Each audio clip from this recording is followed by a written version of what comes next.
எரேமியாவை பார்த்து சொன்னார், நான் மாம்சமான யாவருக்கும் தேவன், என்னாலே செய்யக்கூடாத அதிசயங்கள் ஒன்றுண்டோ. பாருங்க, கர்த்தருக்குள் இருக்கிறவர்களுடைய ஒவ்வொரு நாட்களுமே கர்த்தர் அதிசயமாகத்தான் நடத்துவார். எனக்கு அன்பானவர்களே, எல்லாம் வேதத்தை கீழே வைங்க. அவர் தம்முடைய பிள்ளைகளை அதிசயங்களால் நிரப்புகிற ஒரு தேவன். அவர் நம்முடைய வாழ்க்கையில் அற்புதங்களை செய்கிற ஒரு தேவன். அவருக்கு இந்த மேஜிக்லாம் பண்ண தெரியாது. இந்த குறுக்கு வழியிலே சென்று நம்மளை நடத்தவே மாட்டார். நமக்கு சிறந்த ஆசீர்வாதங்களை சரியான காலங்களில் சரியான நேரத்திலே அவர் அற்புதத்தை செய்கிறவராய் காணப்படுகிறார்.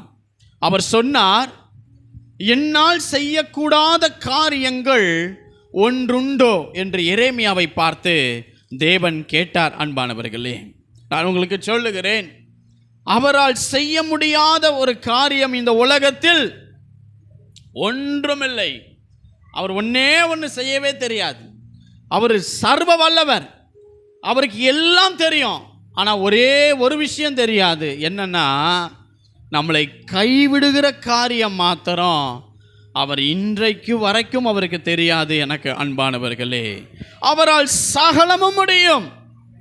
அவர் கட்டளையிட்டால் அது நடந்தே தீரும். எனக்கு அன்பானவர்களே, அவர் கண் அசைவு போதும் நம்முடைய வாழ்க்கையின் பாடுகள் நிறைந்த பாதைகளை மாற்ற, நம்முடைய வாழ்க்கையில் இருக்கிற இந்த கரடு முரடான நிலைகளை மாற்ற அவர் ஒரு கண் அசைவு போதும். எனக்கு அன்பானவர்களே, நான் உங்களுக்கு சொல்லுகிறேன், அவர் அதிசயங்களை செய்கிற ஒரு தேவன்.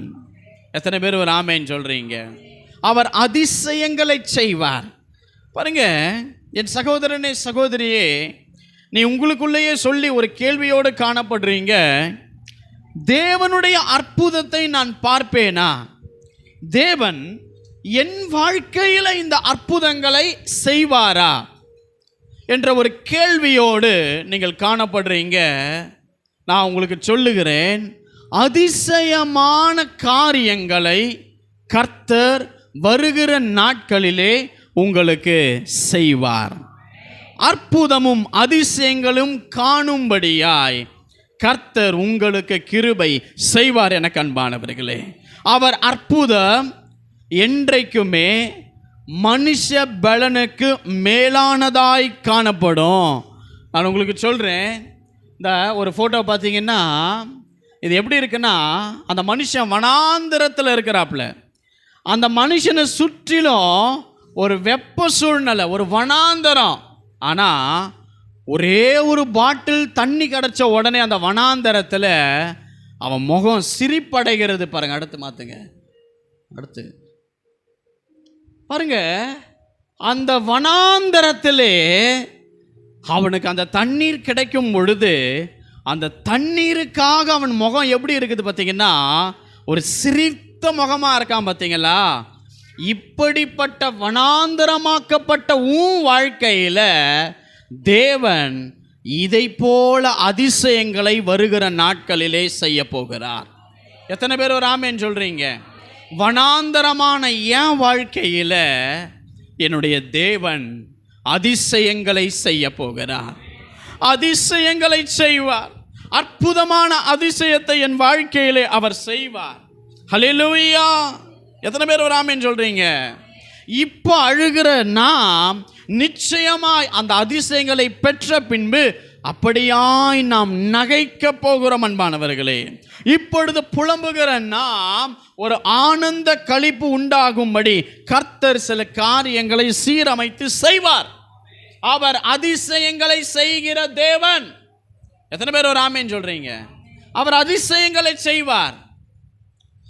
என்னால் செய்யக்கூடாத அதிசயம் ஒன்றுண்டோ என்று தேவன் சொன்னார். வாசிக்க கேட்போம். யோபு 5 அதிகாரம் 9 வசனத்தை வாசிக்க கேட்போம். ஆராய்ந்து முடியாத பெரிய காரியங்களையும் எண்ணி முடியாத அதிசயங்களையும் அவர்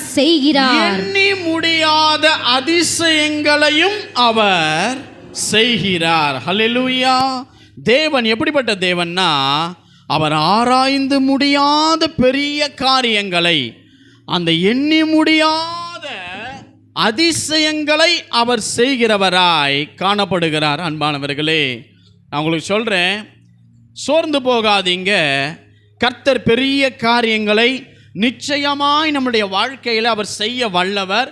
அது சீக்கிரத்திலே அவர் செய்வார். விசுவாசிக்கிறவங்க மட்டும் கரத்தை தட்டலாமா?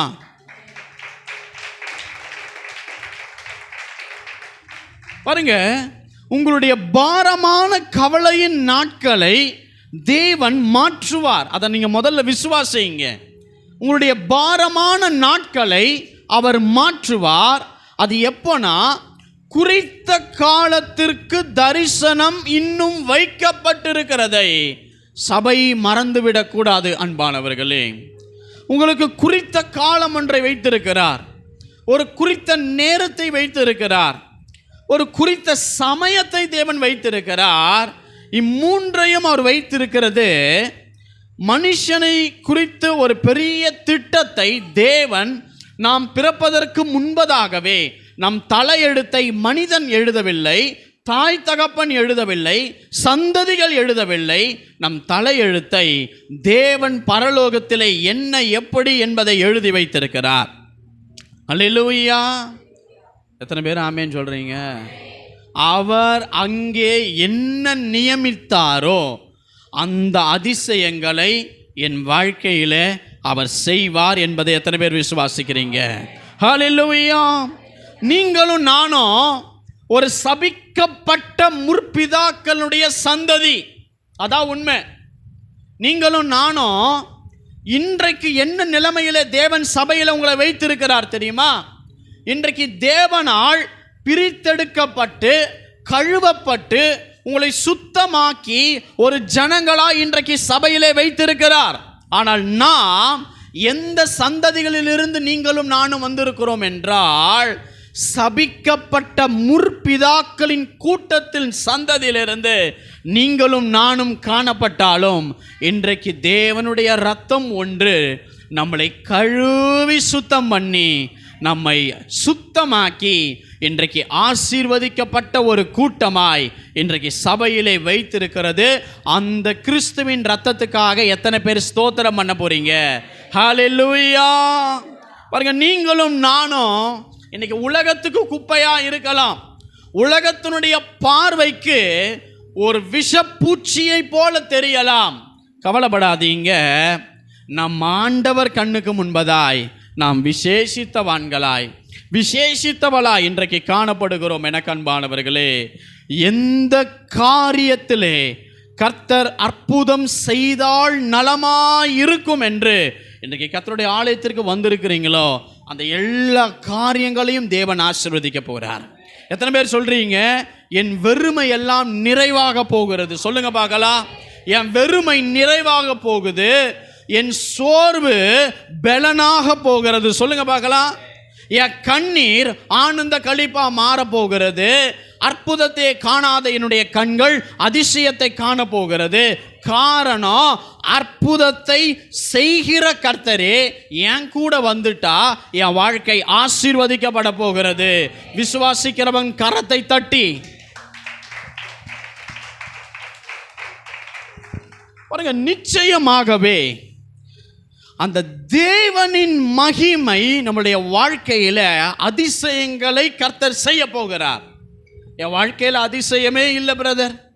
என் வாழ்க்கையில் அற்புதம்னா எத்தனை கிலோ, அது என்ன கனவா, அது பொருளா அப்படின்னு கேட்குற அளவுக்கு என் வாழ்க்கையில் அதிசயங்களுக்கு மாறா காரியம் செய்யலாம். நான் உங்களுக்கு இன்றைக்கு இயேசுவின் நாமத்திலே சொல்லுகிறேன், இன்றைக்கு தேவன் உங்களையே அதிசயமாய் மாற்றப் போகிறார். இன்னைக்கு செய்திகள் நீங்கள் கொஞ்சம் விட்டீங்கனாலும் புரியாது. ஆனால் தயவு செய்து கர்த்தர் இன்றைக்கு பேசுகிறதை சபை தெளிவாய் கவனத்துடன் கேட்க வேண்டும் என்பதை என்னை நான் தாழ்த்தி கேட்டுக்கொள்ளுகிறேன். பாருங்க, தேவன் இந்த மனுஷனை மானி அற்புதத்தை செய்ய மாட்டாருங்க. பாருங்க, எத்தனையோ பாருங்க சாமியாருங்க, எத்தனையோ போலி சாமியாருங்க, எத்தனையோ நான் இது பண்ணுறேன், அதை பண்ணுறேன், இதை பண்ணுறேன், குழந்தை இல்லையா நான் உதவி செய்கிறேன்னு சொல்லி என்ன கண்ட கருமத்தையெல்லாம் அவனுங்க பண்ணி, அதையும் அவன் குடும்பம் அந்த காரியத்தை ஏற்றுக்கொள்ளுது. எப்படியாவது குழந்தை வந்தால் போதும், எப்படியாவது இவங்களை மயக்கினா போதும், எப்படியாவது அவங்கள வஞ்சித்து அந்த சொத்தை ஏமாத்தினா போதும்னு சொல்லி எவ்வளவோ உலகத்தில் நடக்குது. ஆனால் அதெல்லாம் அதிசயங்கள்னு சொல்லி கியூவாக நிற்கிறாங்க, அப்பாயின்மெண்ட்டு போட்டு நிற்கிறாங்க. நான் சொல்கிறேன், அதெல்லாம் அற்புதங்கள் இல்லைங்க, அதெல்லாம் அதிசயங்கள் இல்லை. ஏதாச்சும் ஒரு மந்திரவாதிகிட்ட போய் நீ செத்தவனை உயிரோடு எழுப்புன்னு சொல்லிப்பார். பாருங்க, தமிழ்நாட்டில் இந்தியாவுக்குள்ளே இருக்கிற எல்லா சிறைகளிலும் இந்த மந்திரவாதிங்க, இந்த ஆசிரமம் நடத்துகிறவங்கன்னு சொல்லி அப்படி சாமியார்னு சொல்லி இருந்தவங்க எத்தனையோ பேர் இன்னைக்கு அந்த ஜெயிலில் போட்டிருக்கிறாங்க.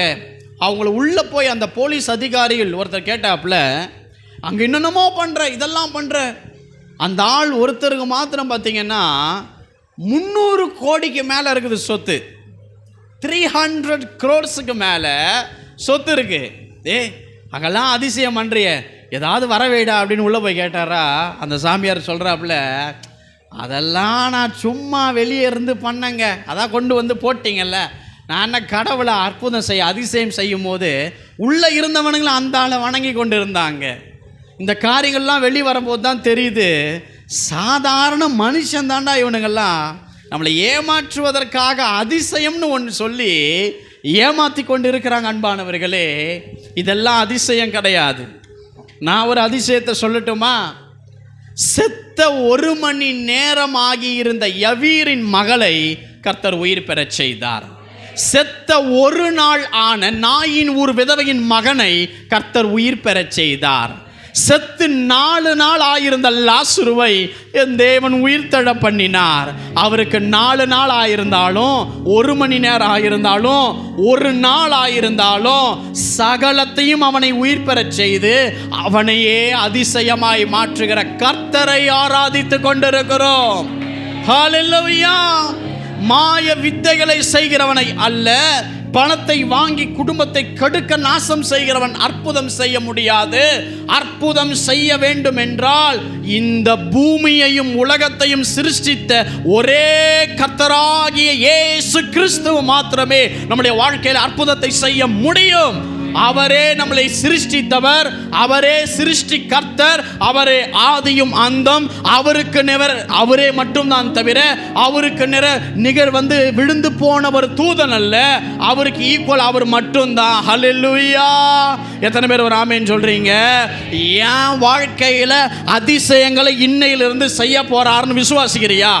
உன் சோர்வு வெளியேறும்படியாய் ஒரு ஆமேன், உன் பலவீனம் வெளியேறும்படியாய், உன் பஞ்சம் வெளியேறும்படியாய், உன் வீட்டை விட்டு ஆவிகள் வெளியேறும்படியாய் அதிசயங்களை அழுகிற என் வாழ்க்கையை வைத்து, உன் வாழ்க்கையை வைத்து, ஒண்ணுமில்லாத உன் வாழ்க்கையில, ஒரு பிசினஸ் நடக்காத உன் வாழ்க்கையில, சந்தோஷம் நடக்காத உன் வாழ்க்கையில, ஆசீர்வாதம் இல்லாத உன் பிள்ளைகளுடைய வாழ்க்கையில இனி அதிசயங்களோ அற்புதங்களோ பரலோகத்தில் இருக்கிற ஒரே ஒரு மெய்யான ஒளியாகிய கர்த்தர் கரத்தில் இருந்து அதிசயங்கள் அற்புதங்கள் அவரால் செய்ய முடியாதது ஒன்றும் இல்லை. அவர் எரேமியாவை பார்த்து சொல்றாரு, எரேமியா, மாம்சமான யாவருக்கும் கர்த்தர் என்னால் செய்யக்கூடாத காரியம் ஒன்று உண்டோ?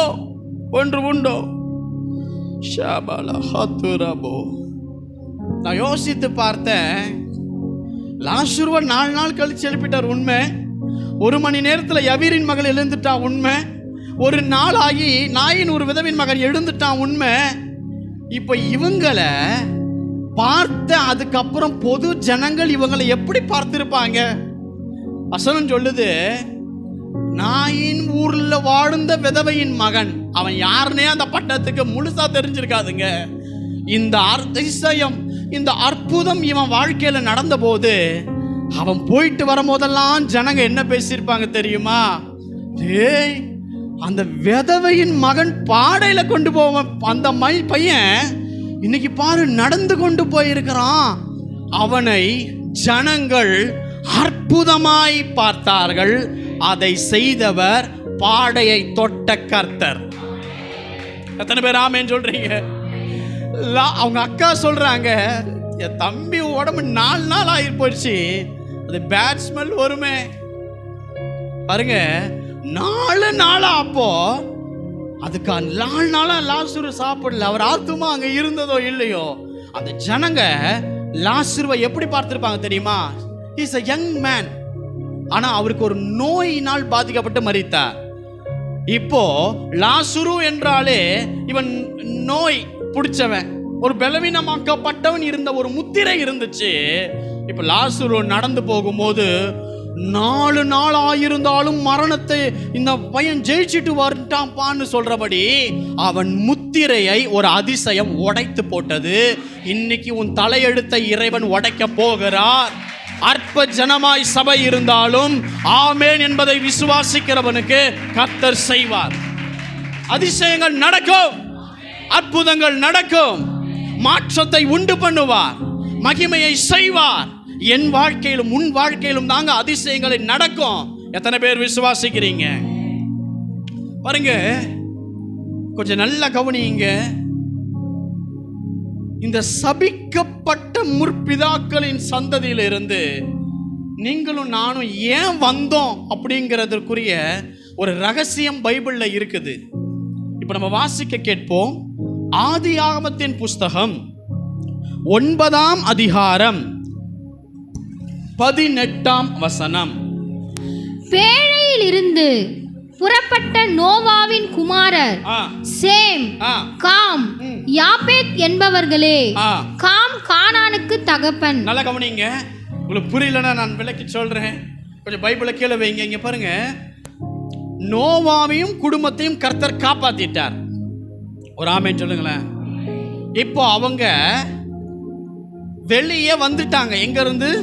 பேழையிலிருந்து. பூமியில அந்த பேழையிலிருந்து வெளியே வந்துட்டு இவங்க குடும்பம் சந்ததியும் பரம்பினார்கள், பெருகினார்கள். இப்ப நல்லா கவனிங்க. நோவாவுக்கு 3 குமாரர் இருந்தார்கள். 1 சேம், 2வது காம், 3வது யாபேத். சொல்லுங்க பார்க்கலாம். Same, com, யாபேத். ஒரு நாள் இந்த நோவா இவங்களுடைய சந்ததிகள் எல்லாம் பூமியில பரவ ஆரம்பிச்சது. நல்லா கவனிங்க, நீங்களும் நானும் அங்க இருந்தா வந்திருக்கிறோம். இவங்க பூமியில பரம்பினாங்க. இப்ப இந்த நோவா என்ன பண்ணாரு? வேலை செய்கிறார். என்ன வேலை அப்படின்னா, பயிரிடுகிற ஒரு வேலையை செய்கிறார். பயிரிடுறார். எதை பயிரிடுறார் தெரியுமா? திராட்சை பழம் இருக்கு பார்த்தீங்களா, அதை பயிரிடவை செய்து திராட்சை தோட்டத்தையா அவர் மாத்துறார். ஒரு திராட்சை தோட்டத்தையே அவர் பயிரிட்டு வைக்கிறார். இப்போ அந்த திராட்சை தோட்டத்தில் இருந்து அந்த காரியத்தை அவர் குடிக்க ஆரம்பிக்கிறார். இவரு நல்லா கவனிச்சுக்கோங்க, இந்த திராட்சை ரசத்தை கிறிஸ்துவின் ரத்தம் என்று நாம் இப்பொழுது நாம் திருவிருந்திலே பகிர்கிறோம். இதுல எந்த ஒரு போதைப் பொருளும் கிடையாது, இது எந்த ஒரு காரியமும் கிடையாது. ஆனால் அந்த நாட்களிலே ஒரு வைன் வந்து எத்தனை வருஷம் பழமையா இருக்கோ, அது பழச ஆவ ஆவ அதனுடைய வேலை உயர்வு அதிகமாயிட்டே இருக்கும். 1 லட்சம் 25 லட்சத்துக்கெல்லாம் ஒரு வைன் பாட்டில் இருக்குது. அது வந்து எவ்வளவு வருஷங்கள் பழசாகுதோ அந்த வைனுக்கு அந்த டேஸ்ட் கொடுக்கும் என்பதற்காக அதனுடைய விலை மதிப்பு அதிகமாகும். இப்படி நோவா பயிரிடுகிறவனா மாறுறாரு, திராட்சை தோட்டத்தை நாட்டுறாரு. அங்கிருந்து அந்த திராட்சை ரசத்திலிருந்து அந்த காரியங்களை, மதுவை அவர் குடிக்க ஆரம்பிக்கிறாரு. வசனம் சொல்லுகிறது, வெறி கொண்டு குடிக்கிறார். நோவாவுடைய பேழைக்கு அந்த பாதுகாக்கிறதுக்கு முன்பதாக ஏன் கர்த்தர் ஜலப்பிரளயத்திலே ஜனங்களை அழித்தார்னா, அவங்க மதுபானங்களை குடித்தாங்க. அவங்களுக்குள்ள கர்த்தரை அறியாத ஜனங்களுக்குள் பெண் கொடுத்து பெண் கொண்டு இருந்தாங்க. சோ இந்த பாவத்தில் இருந்ததுனால கர்த்தர் ஜலத்தில் அழித்தார். இப்ப நோவாவை ஏன் பாதுகாத்தார்னா, நீ பரிசுத்த சந்ததி அப்படின்னாரு. ஆனா இப்ப நோவா வெளியே வந்து என்ன பண்றாரு அப்படின்னா, திராட்சை தோட்டத்தை நட்டு அந்த மதுபான காரியத்தை குடித்து, இன்னும் சொல்லணும்னா உடம்புல ட்ரெஸ்ஸே இல்லாமல் படுத்து கிடக்கிற அளவுக்கு போதையானார் என்பதை வேதம் நமக்கு தெளிவாய் சொல்லுகிறது. பாருங்க, இப்போ ஒரு நாள் ஃபுல்லா குடிச்சிட்டு அவர் ட்ரெஸ் விலகி படுத்திருக்குது. உடனே அவருடைய 2வது பையன் பேர் காம். இந்த காம் அப்படியே போய் பார்க்கும்போது அப்பா என்ன பண்றாருன்னு போய் பார்க்கறாங்க. இந்த காம் பார்க்கும் பொழுது இந்த நோவா உடம்புல ட்ரெஸ் இல்லாதவராய் நிர்வாதமாய் போதை மயக்கத்துல படுத்து கிடக்கிறார். இப்ப காம் இதை பார்த்த உடனே, ஐயோ அப்பா ட்ரெஸ் இல்லாம படுத்து கிடக்கிறாருன்னு சொல்லி குடுகுடுன்னு ஓடி வந்துட்டு மற்ற 2 சகோதரர்கிட்ட போய் சொல்றாரு, அப்பா அங்க ட்ரெஸ் இல்லாம படுத்திருக்கிறாரு, போங்க அப்படின்னுட்டு அனுப்பி விடுறாரு. உடனே சேமும் யாபேத்தும் என்ன பண்றாங்க, ஒரு வஸ்திரத்தை எடுத்துக்கிட்டு வந்து அவங்க நிர்வாணத்தை பார்க்காம மேல அந்த ட்ரெஸ்ஸை போட்டுக்கிட்டு பின்னாடியே வந்து அந்த ட்ரெஸ், அது நிர்வாணத்தை பார்க்க கூடாது, அந்த ட்ரெஸ்ஸை கொண்டு வந்து அவர் மேல போட்டுட்டு குடுகுடுன்னு ஓடி போயிட்டாங்க. இந்த சேமும் யாபேத்தும் அவங்களுடைய தகப்பனுடைய நிர்வாணத்தை மூடிட்டு ஓடி போயிட்டாங்க. இந்த காம் வந்து அறிவித்தார். இப்போ என்ன ஆகுதுன்னா, இந்த நோவாவுக்கு போதை தெளிய ஆரம்பிக்குது. அவர் போதை தெளிந்து கண் விழித்து பார்க்கிறாரு. இந்த நடந்த காரியம் அவருக்கு தெரியப்படுகிறது, அவருக்கு தெரிய வருகிறது. இதை பார்த்த உடனேயே காம் இப்படி என் நிர்வாணத்தை கண்டு ஓடி போய் தான் சகோதரர்கிட்ட சொல்லியிருக்கிற, என் நிர்வாணத்தை இவன் மூடலன்னு சொல்லி அப்பா காம் மேல கோபம் வருது. இப்ப என்ன நடக்குது தெரியுமா, நோவா தன் மகனை சபிக்கவில்லை, அதற்கு பதிலாக காமுக்கு ஒரு மகன் பிறந்தான், அவன் பெயர் தான் கானான். ஒரு ஆமென் சொல்லுங்களேன். காமுக்கு ஒரு பையன் பேர் இருந்தான், அவன் தான் கானான். அவர் பையனை சபிக்காம பேர பிள்ளைய சபிக்கிறார். என்ன சாபம் அவர் மேல வருதுன்னா, என் நிர்வாணத்தை பார்த்து நீ மூடாம மற்ற சகோதரர்கிட்ட நீ போய் சொன்னதுனால மற்ற 2 சகோதரர்கள் பரம்புவார்கள், பெருகுவார்கள், அவங்களுக்கு அடிமைகளும் பெருகும் தெரியுமா, அந்த அடிமைகளுக்கு அடிமையா உன் சந்ததி போகும்டான்னு சொல்லி தாத்தா பேரனை சபிக்கிறார். ஆமென்.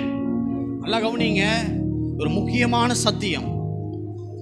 தாத்தா பேரனை சபிக்கிறார். மற்ற 2 சேமும் யாபேத்துக்கும் வரப்போகிற பழுகி பெருக போற சந்ததிக்கு நீ அடிமையா இருக்கணும், உன் பிள்ளைங்க அவங்களுக்கு, அந்த அடிமைகளுக்கு அடிமையா இவங்க இருக்கணும் என்கிற சாபம் இந்த ஒன்றும் செய்யாத பேரப்பிள்ளையாகிய கானான் மேல் வருகிறது. நிர்வாணத்தை பார்த்தது காம், அவன் பையன் கானான் எந்த தவறும் செய்யவில்லை. எத்தனை பேர் ஒரு ஆமேன் சொல்றீங்க? ஆமேன். இந்த காரியத்தை அப்படியே மைண்ட்ல வைத்துக் கொள்ளுங்க. இப்போ ஒரு வசனத்தை வாசிக்க போகிறோம். யோவான் 2:1 எடுத்து வாசிங்க. 3ஆம் நாளில் கலிலேயாவில் உள்ள கானா ஊரிலே நல்லா கவனிங்க, போதும், நல்லா கவனிங்கம்மா. அந்த காலத்துல யாக்கோபு போய் ஒரு இடத்துல பிரயாணம் பண்ணி ஒரு பேரை வைக்கிறாரு, வாழ்றாருன்னா அந்த பேர் தான் கொடுக்கப்படும். பெத்தேலா, எல்பெத்தாலா, இவர் என்ன பேர் கொடுக்கிறார் தான் வழங்கப்படும். ஆமென். இப்போ ஆதியாகமத்திலே யார் சபிக்கப்பட்டு விட்டா? கானான் சபிக்கப்பட்டு விட்டான். நல்லா கவனிங்க. இந்த கானான் சந்ததிகள் எங்க போய் தங்கினாங்க அப்படின்னா, நோவா இறப்புக்கு பின்பதாய் இவர்கள் பரவி பெருகி கானா என்கிற ஊருக்கு போய் இவர்கள் தங்கினதினால் அது கானா ஊர் என்று வழங்கப்பட்டு விட்டது. ஒரு ஆமென் சொல்லுங்களேன். இப்போ கானான் போய் தங்கின ஊர் பெயர் தான் கானா ஊர். நல்லா கவனிங்க. ஒரு கல்யாணம் நடக்குது. அந்த கல்யாணத்துக்கு இயேசு கிறிஸ்துவை கூப்பிடுறாங்க, சீஷர்களை கூப்பிடுறாங்க, அவங்களுடைய தாயாரும் கூடவே இருக்கிறாங்க. இப்போ திராட்சை ரசம் அங்க குறைவுபட்டு விட்டது, திராட்சை ரசம் இல்ல, காலி. இப்போ அவங்க அம்மா சொல்றாங்க, அவர் உங்களுக்கு என்ன சொல்றாரோ அதை நீங்க செய்யுங்க அப்படின்னு சொல்றாங்க. இப்ப இயேசு கிறிஸ்து அந்த இடத்துல 6 கற்சாடிகள் இருக்குது, அதுல இருந்து 2-3 குடத்தை தண்ணி எடுக்கலாம், அந்த மாதிரி கற்சாடிகள்.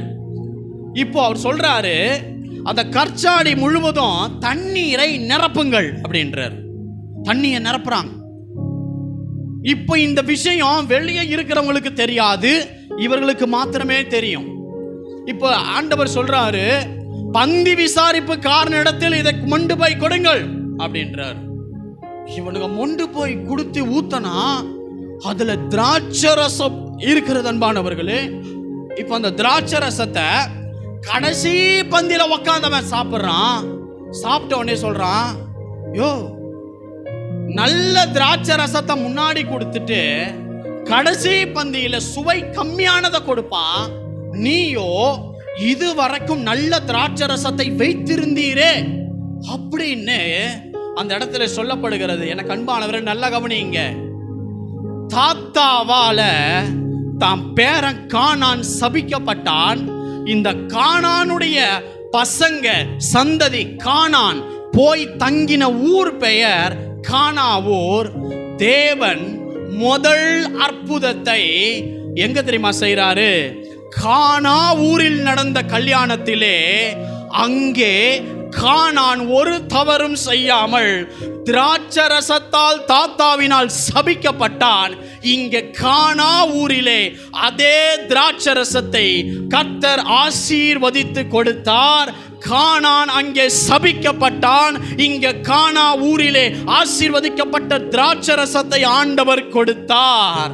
எத்தனை பேர் ஒரு ஆமென் சொல்றீங்க? இதுக்கு காரணம் என்ன தெரியுமா? சபிக்கப்பட்ட நிலைமையை மாத்த அதிசயமான காரியம் இன்னைக்கு சபையிலே தேவன் செய்ய போகிறார். திராட்சை ரசத்தினால் அங்கே சபிக்கப்பட்டான், இங்கே திராட்சை ரசத்தினால் கானா ஊரே ஆசீர்வதிக்கப்பட்டது, அந்த திருமண விழாவை ஆசீர்வதிக்கப்பட்டது. சபித்தவனை ஆசீர்வாதமாய் மாற்றுகிற கர்த்தர், அவரால் செய்ய முடியாத அற்புதம் இந்த உலகத்திலே ஒன்றுமில்லை.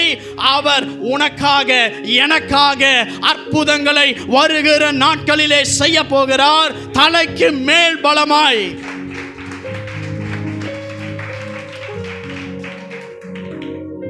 ஹல்லேலூயா. அப்போஸ்தலர் 8ஆம் அதிகாரம் 26 எடுத்து வாசிங்க. அப்போஸ்தலர் 8:26. பின்பு கர்த்தருடைய தூதன் பிலிப்பை நோக்கி, நீ எழுந்து தெற்கு முகமாய் எருசலேமில் இருந்து காசா பட்டணத்துக்கு போகிற வனாந்தர மார்க்கமாய் போ என்றான். அந்தபடி பிலிப்பு, கொஞ்சம் பைபிளை வைங்க, நான் முடிக்க போகிறேன். ஒரு முக்கியமான சத்தியம். பிலிப்புவை பார்த்து ஆவியானவர் பேசுறாரு, பிலிப்பு, நீ காசா பட்டணத்துக்கு போ, அந்த வனாந்தரத்தின் வழியா நீ போ என்று சொல்லும் பொழுது அவரும் கிளம்பி போகிறார். இந்த இடத்திலே கந்தாகே என்பவளுக்கு மந்திரியாகிய எத்தியோப்பியனாகிய ஒருவன், சபை நல்லா கவனிக்கட்டும், பைபிளை கீழே வைங்க. இவர் யார், இவர் எப்படிப்பட்டவர் என்பதை ஆங்கில வேதாகமத்திலே ஒரு அழகான வேர்டை அவர்கள் கொடுத்திருக்கிறாங்க. யூனச் அப்படின்னு சொல்லியிருக்கிறாங்க. அப்படின்னா பார்ப்பதற்கு ஆண் தோற்ற ஆனால் பெண் சுபாவத்தை கொண்ட ஒரு மனிதர். நல்லா கவனிங்க. ஆண்டவர் பிலிப்புவை பார்த்து சொல்றாரு, பிலிப்பு, நீ காசா பட்டணத்தின் வனாந்தரத்தின் வழியா போ. அங்கே போனா அந்த இடத்துல ஒரு மனுஷன் இருக்கிறாப்ல. அவங்க யார் அப்படின்னா, உணர்ச்சியில இந்த பக்கமும் இல்லாமல் ஒரு முழு பெண்ணாகவும் இல்லாமல் இந்த நியூட்ரல் ஃபீலிங்ஸ் அப்படின்னா யார் அப்படின்னா திருநங்கை. ஒரு ஆமென் சொல்லுங்க. இந்த கந்தாகிக்கு மந்திரியாகிய இந்த ஒருவன், மற்ற வேதாகமத்திலே மொழிபெயர்ப்பினால் அங்கே ஒருவன் என்பது வந்திருக்கிறது. அவங்கள உணர்ச்சிக்கு அந்த புறமும் இல்லை, உணர்வுக்கு இந்த புறமும் இல்லாமல் நடுநிலையாய் வசிக்கும் ஒரு திருநங்கை. பொதுவாகவே திருநங்கைகள் எப்படி இருப்பாங்க அப்படின்னா, ஒரு நீல முடி வைத்துக்கொண்டு அவங்களுடைய குரல் அதெல்லாம் பார்த்தீங்கன்னா உங்களுக்கே தெரிந்திருக்கும்ல. நல்லா கவனிங்க. இவங்க ரதத்தின் மேல உக்காந்து ஏசாயா தீர்க்கதரிசி எழுதின ஒரு ஆகாமத்தை அதை எடுத்து எழுத்துக்களை உக்காந்து ரதத்தின் மேல படிச்சு கொண்டு இருக்கிறாங்க. இவங்க சமுதாயத்தினால் ஒதுக்கப்பட்டவங்க. இந்த திருநங்கைகள் பொதுவாக முற்பிதாக்களுடைய இந்த சந்ததியின் சாபத்தினால் வருகிறவர்கள். வேதாகமம் சொல்லுகிறது பாருங்க, இந்த முற்பிதாக்கள் அவனுக்கு எப்படி வாழ்வாங்கன்னா, சில ஆட்கள் எல்லாம் போய் பார்த்தீங்கன்னா குடும்பம் இருக்கும், பிள்ளைங்க இருப்பாங்க, ஆனா அவங்க பணத்தை முழுவதும் விபச்சாரிகளுக்கு செலவு பண்ணுவாங்க. சின்ன சின்ன குழந்தைகளை கூட விட்டு வைக்க மாட்டாங்க பாருங்க. இதெல்லாம் சாபத்தினால் இப்படி ஃபீலிங்ஸ்ல நியூட்ரலா இருக்கிற பிள்ளைகள் இதனால் தான் பிறப்பார்கள். இந்த சந்ததிகள் எங்கிருந்து வந்தது அப்படின்னா, லோத்து யாரோடு கூட சயனிக்கிறார்? தான் சொந்த மகள்களோடு சயனிக்கிறார்.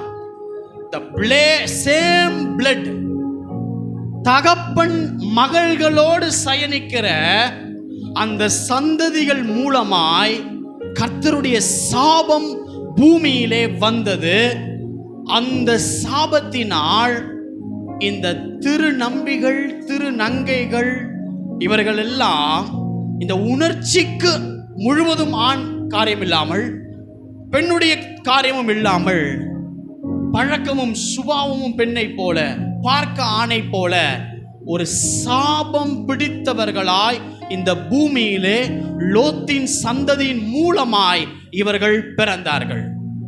இப்ப பாருங்க, இந்த அம்மா நீல முடி வைத்திருக்கிறவங்க ரதத்தின் மேல எப்படி உங்க கையில ஏசாயா தீர்க்க தரிசன ஆகமம் வந்துச்சுன்னு தெரியல, ஆனா இவங்க எடுத்து படிச்சுக்கிட்டு இருக்கிறாங்க. ஆவியானவர் சொல்றாரு, பிலிப்பு நீ காசா பட்டணத்தின் வழியா போன போதே இந்த ரதத்தை பார்க்கும் போது இப்ப ஆவியானவர் சொல்றாரு, நீ அந்த ரதத்துடன் நீ போய் சேர்ந்து கொள். ஆண்டவரே நான் அங்க போட்டுமா? அங்க பார்த்தா ஒருத்தர் உட்காந்து அந்த அம்மா படிச்சுக்கின்னு இருக்குது. இப்ப போய் கேட்கிறாப்ல, அம்மா நீ படிச்சு கொண்டு இருக்கிற ஏசாயா தீர்க்கதரிசி புஸ்தகம், அத ஏதாச்சும் உனக்கு மீனிங் தெரியுதா அப்படின்னு கேட்கிறாப்ல. இப்போ அவங்க சொல்றாங்க, எனக்கு ஒருத்தவங்க சொல்லலாம், எனக்கு எப்படி தெரியும்? நான் திடீர்னு எடுத்து பார்த்தேன், இந்த வார்த்தை வந்துச்சு, எனக்கு தெரியவே இல்லையே. எந்த வார்த்தைனா 8:32 வாசிங்க. 8:32 அப்போஸ்தலர். அவன் வாசித்த வேத வாக்கியம், அவங்க வாசிக்கிறாங்க என்னவென்றால் அவர் ஒரு ஆட்டை போல அடிக்கப்படுவதற்கு, ஒரு ஆட்டை போல அடிக்கப்படுவதற்கு கொண்டு போகப்பட்டார். மயிர் கத்திரிக்கிறவனுக்கு முன்பாக சத்தமிடாதிருக்கிற ஆட்டுக்குட்டியை போல. நல்லா கவனிங்க, இந்த அம்மா சந்தோஷமான பொறுப்புல இருக்கிறாங்க, பண பிரச்சனை இல்லை, ஆனா வாழ்ந்து உள்ள செத்து கொண்டு இருக்கிறாங்க உணர்வில். நான் இப்படி பிறந்துட்டேனே, நான் இப்படி இருக்கிறேனே, எனக்கு என்னுடைய வழியை யாருக்குமே வெளியே சொல்ல முடியாதேன்னு உயிரோடு இருந்து செத்த நிலைமையில வாசிக்கும் போது இந்த வார்த்தை வருது. இப்போ பிலிப்பு கேட்கிறாரு, நீ வாசிச்சது உனக்கு ஏதாவது புரியுதா? எனக்கு தெரியல ஐயா, எனக்கு நீங்க சொல்லுங்கன்னு சொல்லும்போது இந்த வசனத்தை என்ன அர்த்தம்னா, ஏசாயா தீர்க்கதரிசி எதுக்காக எழுதினார்னா, இயேசு கிறிஸ்து என்கிறவர் ஒருத்தர் பிறப்பாரு, அவர் ஆட்டுக்குட்டியை போல அவர் அமைதியா இருப்பார், மயிர் கத்திருக்கிறவருக்கு முன்பதாய் அவர் சத்தமிடாது இருக்கிற ஆட்டை போல கொண்டு போகப்படுவார்னு எழுதியிருந்தா, இந்த அம்மா நினைச்சுக்கிச்சு என்ன பத்தி தான் இதுல எழுதி இருக்குது. அவங்க கேட்கிறாங்க, என்ன பத்தி இதுல சொல்லப்படுறதா? நம்ம எத்தனை பேர் வசனம் வாசிச்சா அப்படி இருப்போம்? கர்த்தர் சரியா நம்மளோடு கூட அப்படியே அழகா பேசுவார். அந்த ஒரு வசனத்தையும் நம்ம எடுத்து பார்க்கும்போது அன்னைக்கு அழகா பேசுவார் பாரு, நமக்குரியதா இருக்கும் பாரு. இந்த அம்மா சும்மா எடுத்தது, அந்த அம்மா நினைச்சுக்கிச்சு என்ன பத்தி தான் இதுல எழுதி இருக்கிறது அப்படின்னுட்டு. நல்லா கவனிங்க, பிலிப்பு இதை குறித்து விவரித்து சொல்லி, இவர் இயேசு கிறிஸ்து, இவர் சிலுவையில் அடிக்கப்பட்டார், நமக்காக ரத்தம் சிந்தப்பட்டார், யாருமே நீ இல்லைன்னு கவலைப்படாத, உன் வாழ்க்கை இப்படி இருக்குன்னு கவலைப்படாத, தேவன் கிட்ட உன் வாழ்க்கையை ஒப்புக்கொடு, அவர் உன்னை ஆசீர்வாதமா மாற்றுவார், ரட்சிப்பா மாற்றுவார். போது இந்த அம்மா சொல்லுது, நான் முழு மனதோடு இயேசுவை ஏற்றுக்கொள்ளுகிறேன் என்று சொல்லி பக்கத்துல பார்த்தா அழகான அப்படியே ஒரு நதி இருக்கிறது. ஞானஸ்தானம் எடுப்பதற்கு தடையே இல்லைன்னு சொல்லி உடனே பிலிப்பு ஞானஸ்தானத்தை அந்த அம்மாவுக்கு கொடுக்குறாங்க. அதோட பிலிப்பு அந்த ஸ்திரீ அவங்கள பார்க்கவே இல்லை. நல்லா கவனிங்க, இது எதனால் வந்தது என்பதை ஆவியானவர் நேற்றைக்கு என்னோடு கூட பேசினார். இந்த அம்மா இவ்வளவு பெரிய பொறுப்புல இருந்தாலும் நான் இப்படி பிறந்துட்டனேன்னு என்கிற வழியில இருக்கிறாங்க. இவங்க எந்த சந்ததியில் இருந்து வந்தார்கள் என்பதை ஆவியானவர் சொன்னார். நான் உங்களுக்கு சொல்லுகிறேன், பழைய ஏற்பாட்டிலே நீல முடி வைத்திருந்த ஒரு சிம்சோன் கர்த்தருடைய பராக்கிரமசாலியாய் அவன் வாழ்ந்தான். நல்லா கவனிங்க, அவன் எங்க சபிக்கப்பட்டான் தெரியுமா? அவன் எங்கே சபிக்கப்பட்ட ஒரு நிலைனா, அவங்க அப்பா அம்மா கிட்ட வந்து சொல்றான், நான் பெலிஸ்தேர்ல ஒரு பொண்ணை விரும்புறேன். அவங்க அம்மா கேட்கறாங்க, ஏண்டா நம்ம குளத்துல எல்லா பொண்ணுங்க இல்லையாடா, நீ ஏண்டா விருத்த சேதனம் இல்லாதவங்க கிட்ட பொண்ணு எடுக்கிறாமா, கண்ணுக்கு அவ இனிமையானவமா அப்படின்னு சொல்லும் போது, இவங்க அம்மா அப்பா அந்த பொண்ணை பார்க்கறதுக்காக டிராவல் பண்ணி போறாங்க. நல்லா கவனிங்க, டிராவல் பண்ணி போறதுக்கு முன்னாடி, சிம்சோன் பிறப்பதற்கு முன்பதாக ஒரு தேவதூதன் அங்கே பிலிப்பு கிட்ட பேசினார். இங்கே சிம்சோனுடைய தாயார் கிட்ட ஒரு தேவதூதன் இறங்கி வந்து பேசுறார். இந்த பையன் கர்த்தருக்காய் நியமிக்கப்பட்ட பையன், இவன் திராட்சை ரசத்தை குடிக்கவே கூடாது, இவன் மதுபானம் குடிக்க கூடாது, இவன் தீட்டானதை புசிக்காம நீங்க தான் அவனை பார்த்துக்கணும், எச்சரிக்கையா இருன்னு சொல்லி இங்க தேவதூதன் சிம்சோன் தாயார் கிட்ட சொல்லிட்டு போயிட்டார். இப்போ பொண்ணு பார்க்க போகும்போது இவங்க எந்த வழியா போனாங்க என்றால், சுத்திட்டு போனா தூரம் நின்று இந்த ஷார்ட் கட்டை எடுத்து அவங்க திராட்சை தோட்டங்கள் வழியாய் போகிறார்கள். ஆண்டவர் என்ன சொல்லியிருக்காரு? திராட்சை தோட்டத்துல அந்த திராட்சை ரசத்தை நீ குடிச்சிடவே கூடாதுன்னு பேசி எச்சரிக்கையாருன்னு சொல்லிட்டு போயிருக்காரு. இவங்க அம்மா அப்பா இவர் போன வழி எங்க தெரியுமா? திராட்சை தோட்டங்களின் நடுவா போறாரு. இப்போ ஒரு கர்ச்சிக்கிற பால சிங்கம் வருது. வசனம் சொல்லுது, ஒரு ஆட்டை கிழிக்கிற மாதிரி கைய வச்ச கிழிச்சு போட்டார். இது அவங்க அம்மா அப்பாவுக்கு சொல்லல. இவங்க பொண்ணு பார்க்க போயிட்டு வந்துட்டாங்க. இப்ப என்ன நடக்குது தெரியுமா? கொஞ்ச நாள் கழிச்சு திரும்ப ஒரு பெரிய விருந்து பண்றார் பொண்ணு வீட்டுல. அதுக்காக இவங்க அம்மா அப்பா எல்லாரையும் கூட்டிட்டு போகும்போது அந்த செத்து போன சிங்கத்துக்குள்ள தேனீக்கள் தேன் கூட்ட கட்டி வச்சிருக்குது. இப்ப இவர் என்ன பண்றாருன்னா, அது உள்ள சிங்கத்துக்குள்ள இருந்த தேனீக்கள் கட்டின தேனை எடுத்து நக்கி சாப்பிட்டுட்டு அவங்க அம்மா அப்பாவுக்கு கொண்டு போய் கொடுக்கிறாரு. அவங்க அம்மா அப்பாவோ வர வழியில உனக்கு எப்படி கிடைச்சது என்பதை கேட்கல. இப்ப நல்லா கவனிங்க, சிம்சோன் பிறக்கும் முன்பதாகவே என்ன சொன்னாரு? தீட்டானதை புசிக்காத, திராட்சை ரசம் மதுபானத்தை தொற்றாத, நீ தேவனுக்காய் நியமிக்கப்பட்டவன். இப்ப என்ன தெரியுமா ஆகுது? எப்ப தீட்டானதை சாப்பிட்டாரோ, எப்ப திராட்சை தோட்டங்களில் வழியா போகும்போது சாத்தான் வந்து விழுந்ததை போல அவனுக்கு ஒரு காட்சியை கொடுத்து அவனை ஏமாற்றினாலோ, அடுத்த வசனம் சொல்லுது, சிம்சோன் காசா பட்டணத்தில் போய் ஒரு விபச்சாரியோடு கூட சேர்ந்தான். ஏன்னா அவனுக்கு பார்த்துட்டு வந்த பெண்ணை அவங்க தகப்பனார் வேற ஒருத்தனுக்கு திருமணம் பண்ணி கொடுத்துறாரு. அதனால சிம்சோன், நான் நேசிச்சவளை நீ எப்படி வேற ஒருத்தனுக்கு கொடுக்கலான்னு சொல்லி அவங்க அம்மா அப்பா கூட்டத்தை எல்லாம் அழிச்சு போடுறாரு. இப்போ காசா பட்டணத்துல போய் சிம்சோன் தங்குறாரு. அந்த காசா பட்டணத்துல போய் விபச்சாரம், ஒரு தெளிலாளோடு கூட, ஒரு பெண்ணோடு கூட விபச்சாரம் செய்கிறார்களே. நல்லா கவனிங்க. அந்த காசா பட்டணத்துல தான் பெலிஸ்தியர்கள் வந்து சிம்சோனுடைய முடியை அறுத்தார்கள். அந்த காசா பட்டணத்துல தான் சிம்சோனுடைய 2 கண்களும் பிடுங்கப்பட்டது. அந்த காசா பட்டணத்திலே சிம்சோன் இருள் அடைந்தான். எனக்கு அன்பானவர்களே, அவன் செய்த அந்த தவறில் வந்தவள் தான் இந்த மந்திரி, இந்த ஸ்திரீ, இந்த ஒருவன் என்று வேதாகமத்தில் பல்வேறு தரமாய் சொல்லப்பட்டிருக்கிற அந்த திருநங்கை, அந்த சந்ததியில் இருந்து வந்தவர்கள். எனக்கு அன்பானவர்களே, நல்லா கவனிங்க. உணர்ச்சியில சிம்சோன் விழுந்தான். அவள் சந்ததி உணர்விலே இந்த பக்கமும் அந்த பக்கமும் இல்லாமல் நடுநிலையாக்கப்பட்ட முற்பிதாக்களின் சாபத்தினால் இவள் திருநங்கையாய் பிறக்கிறாள். அங்கே நீல முடி வைத்திருக்கிற சிம்சோனுக்கு முடி வெட்டப்படுகிறது. இங்கே காசா பட்டணத்திலே இவளுடைய கண்கள் திறக்கப்படுகிறது. அங்கே அந்த திராட்சரசத்தினால் சபிக்கப்பட்டார். விபச்சாரத்தினால் கையும் களவுமாய் பிடிக்கப்பட்டு அவர் அப்படியே கண்கள் இருளடைந்து பிடுங்கப்பட்டது. இங்கே அதே விழுந்து போன எந்த இடத்திலே முற்பிதாக்கள் விழுந்தானோ அதே சந்ததியிலே வந்த இந்த ஸ்திரீயை, இந்த ஒருத்தியை, இந்த ஒருவனை, இந்த மகனை தேவன் இப்பொழுது அவள் கண்களை திறந்தார்.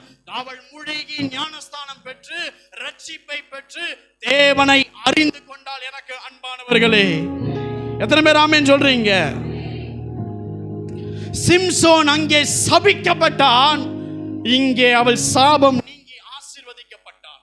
அங்கே அவன் 2 கண்களும் பிடுங்கப்பட்டது. இவர்களுக்கு ரட்சிப்பும் வஸ்திரத்தின் கண்களும் கர்த்தர் திறந்து கொடுத்தார். அங்கே சிம்சோன் விழுந்தான். விழுந்த சந்ததியை தூக்கினார். அங்கே திராட்சரசத்தினால் சீர்கெட்டு சாபம் வந்தது. அந்த சாபம் இயேசு சிலுவையிலே உனக்காய் சிந்திட்டார் என்ற வார்த்தையின் போது அந்த சிம்சோனின் சாபம் அவள் மேல் உடைந்து அவள் ரட்சிக்கப்படுகிறாள். எத்தனை பேர் ஒரு ஆமென்னு சொல்றீங்க? ஹல்லேலூயா. நோவாவினால் பேரன் சபிக்கப்பட்டான். அந்த பேரன் போய் விழுந்த அந்த சந்ததியின் ஊரை கர்த்தர் சாபத்தை நீக்கி ஆசீர்வதித்தார். அங்கே சிம்சோன் உணர்விலே விழுந்தான். அங்கே விழுந்து போன சிம்சோனின் சந்ததியிலே கர்த்தர் ஒரு மனுஷியை தொட்டு ரட்சிப்பை கொடுத்து பரலோகத்துக்கு போற வழியை ஆகமித்து தேவன் அங்கே கண்கள் வெளிச்சத்தோடு திறக்கிறார். விழுந்து போன சபிக்கப்பட்ட முற்பிதாக்களின் சந்ததியில் இருந்து அற்புதங்களும் அதிசயங்களும் அவங்க வாழ்க்கையிலே நடக்க துவங்கினது. அன்பானவர்களே, கானா ஊரிலே தேவன் செய்த அற்புதம் இன்றைக்கும் அற்புதம் நடந்து கொண்டிருக்கிறது. அது கடைசி நாள் வரைக்கும் நடக்கும். அந்த கானா ஊரிலே நடக்க ஆரம்பித்தது, இன்றைக்கு வரைக்கும் நடக்கிறது. அங்கே அவள் கண்கள் திறக்கப்பட்டது. இங்கே நமக்கும் கண்கள் திறக்கப்பட போகிறது. நம்மை அதிசயங்களை காணும்படியாய் கர்த்தர் கிரியை செய்ய போகிறார்.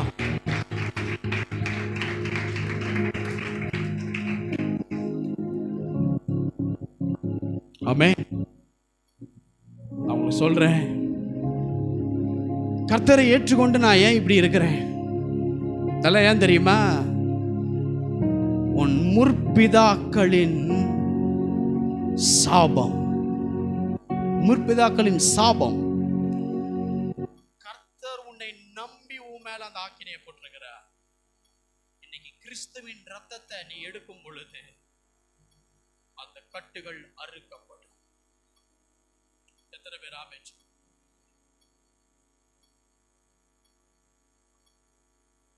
இந்த சவுல் ராஜா இருக்கிறார் தெரியுமா? அவருடைய வாழ்க்கை எப்படி இருந்ததுன்னு யோசித்து பாருங்க. அந்த கோத்திரத்திலிருந்து வந்தவர் தான் பைபிள்ல அதிக நியமத்தை எழுதின பவுல் ஐயா. அந்த முற்பிதாக்களின் சந்ததியின் சாபத்தை கர்த்தர் பவுலை உடைத்து சபைகளை ஆசீர்வதித்தார். அந்த கந்தாகியாகிய மந்திரிக்கும் பொக்கிஷசாலை தலைவருமாய் இருந்த அந்த ஒருத்தருக்கு அந்த சாபத்தை உடைத்து ஆசீர்வதித்தார். அந்த கானான் மேல இருந்த சாபத்தை கர்த்தர் உடைத்து ஆசீர்வதித்தார். ஏன்னா இவர் யார அதிசயங்களை காண செய்வார்னா, சபிக்கப்பட்டவனை தேடி சென்று உடைத்து அவனை உயர்த்துவார். இன்னைக்கு என் குடும்பம் சபிக்கப்பட்டிருக்கு. இன்னைக்கு இவ்வளவு கடல்ல சிக்கி இருக்கிற, இவ்வளவு எந்த தவறும் பண்ணாம நோய் மேல வந்து இருக்குது, குடும்பம் இந்த சிக்கல்ல இருக்குது, இவ்வளவு பிரச்சனை நடக்குது. இது ஏன் தெரியுமா? முற்பிதாக்கள் அவனுக்கு செய்த பாவம். இன்னைக்கு இயேசுவின் ரத்தம் உனக்காக இருக்குமா? அந்த ரத்தத்தை நீ இந்த சத்தியத்தை விசுவாசித்து எடு. கர்த்தர் அதிசயங்களுக்கான செய்வார். ஆமென். சபிக்கப்பட்ட உனக்கும் எனக்கும் அவன் ரத்தம் இருக்குது. எத்தனை பேர் ஆமென் சொல்றீங்க? சபிக்கப்பட்ட எனக்கும் உனக்கும் அவன் ரத்தம் இருக்கு. அது மீட்பை உண்டு பண்ணும். அந்த மீட்பு தான் அதிசயம். இன்னைக்கு கர்த்தருடைய ரத்தத்தால் நீ கழுவப்பட போகிற. உன் வாழ்க்கையில அதிசயமான காரியத்தை கர்த்தர் செய்ய போறார். எத்தனை பேர் ஒரு ஆமென் சொல்றீங்க? ஆண்டவர் எரேமியா பார்த்து சொன்னார், என்னால் செய்யக்கூடாத அற்புதம் அதிசயம் ஒன்று உண்டோ?